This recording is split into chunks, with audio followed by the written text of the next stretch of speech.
Hello everyone, আমি শ্বেতা। আর আমি আর ভাই কালকে চলে গেছিলাম কসমো বাজারে। ও কিছু কেনাকাটি করবে, তার জন্য।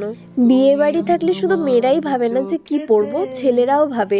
সামনে একটা বিয়ে বাড়ি আছে, তার জন্য ও ব্লেজার কিনতে গেছিল। আর ও তো আমার পছন্দ ছাড়া ড্রেস পরতেই পারে না, যেটাই কিনবে সেটাই আমার পছন্দ করে দিতে হবে ওকে। যাই হোক, একটা পছন্দ করে দিয়েছি ওকে। তারপর ও সেটা পরে দেখছিল যে ঠিক আছে কিনা। তো তখন আমি একটু দাঁড়িয়ে দাঁড়িয়ে ঢং করছিলাম। ওর একটু ফিট রিলেটেড ইস্যু ছিল, তো সেটাই ওরা ঠিক করে দিয়েছিল। তার জন্য আমরা একটু দাঁড়িয়েছিলাম। আমাদের হয়ে গেছে, এবার আমরা বেরিয়ে যাব এখান থেকে। তারপর আমি আর ভাই গেছিলাম পাগলা বাবাতে। সেখান থেকে নান আর তড়কা নেব রাতের খাবারের জন্য।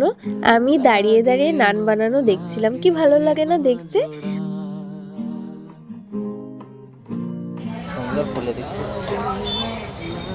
ভাই শিখানে কিভাবে নান বানায় সেখানে এমনি তোর এই সব কাজই করতে হবে। ওই শিখানে কিভাবে নান বানায়, আমাকে মাঝে মাঝে বাড়িতে বানায় বানায় খাওয়াবে। আমি আর ভাই সবসময় এইরকম করতেই থাকি। আমাদের কথা শুনে কাকুটা হাসছিল। তারপর আমি আর ভাই চলে গেছিলাম চৌপথির ওই দাদাটার দোকানে। ভাই ওখান থেকে খাচ্ছিল ঘুগনি আর চপ, আর আমি নিয়েছিলাম কাটলেট। তো এই ছিল আজকে একটা ছোট্ট মিনি ব্লগ। টাটা।